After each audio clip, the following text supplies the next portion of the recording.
If you train hard and you've been doing this stretch for years, I want you to notice where you actually feel it. If most of what you feel is a pinch in your lower back, well, it means your hip flexor isn't getting loaded like it needs to be to make a difference. Now I want you to add one small tweak. Squeeze your rear glute as hard as you can. Now go forward once again.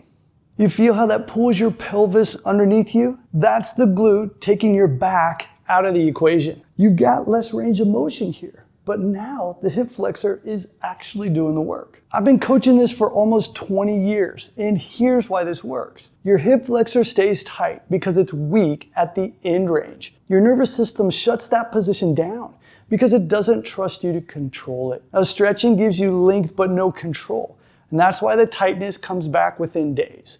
Now, the way to keep the length is to train inside that range. And the next 3 moves do exactly that. This is the seated leg lift, and I absolutely love it for strengthening the hip flexors. But the setup is super important, and you gotta get it right. Now sit on the floor and bend your leg. Now hug that leg into your chest as tightly as you can, and lift the other leg off the floor, making sure to keep it straight. Now do this a couple times, hugging your leg, and then let go and try a couple without it.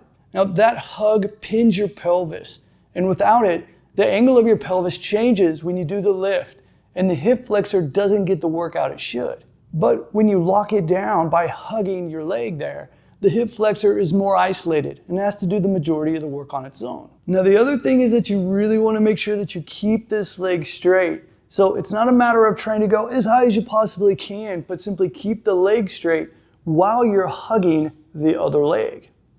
Do 5 lifts slowly. Then you're going to hold at the top for 10 seconds. Yep, it's going to be difficult. So go only as high as you can and then hold that 10 seconds. 1 round on each side is going to be plenty in the beginning. Now this move and the next one brings me back to my days as a gymnast, where my coach Mark Folger had us do these all the time. Now the 10-second hold at the top is where you actually build the strength. Now just understand that when you're doing this in the beginning, your leg is probably going to cramp up.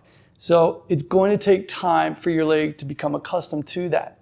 But that's a good thing, because both your hip flexor and your quads are getting stronger.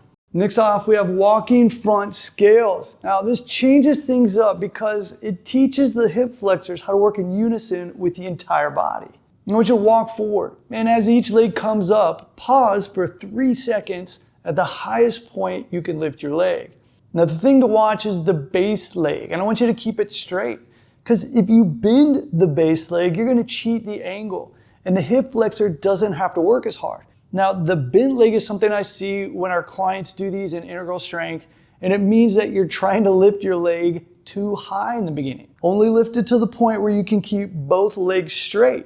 And then over time with practice, you're going to be getting stronger, and you'll find that the range of motion in terms of the height at which you can lift your leg will increase. Remember, pause for 3 seconds at the top of each lift. You perform 5 lifts per set for 1 set. And what you're doing here is building strength and range of motions you actually want to keep. You're producing force at that end range, and your nervous system gets better at relaxing into that range. A 2013 meta-analysis on 26,610 people found that strength training reduced sports injuries to less than 1/3. While stretching on its own showed no protective effect. A 2021 paper out of Spain backed this up. Training through full range builds length and strength together. And that's what these walking front scales do for your hip flexors. Our last movement is the high hip crab walk. So sit on the floor with your hands beside you and your feet out in front.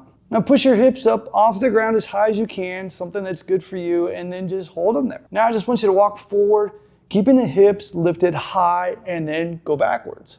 Do this for up to a minute. Now I picked up this exercise back in my judo days, and we used to do it during our warm-ups. And the first 2 moves were all about firing the hip flexor. But this crab walk is about teaching how to stay relaxed while everything else is working.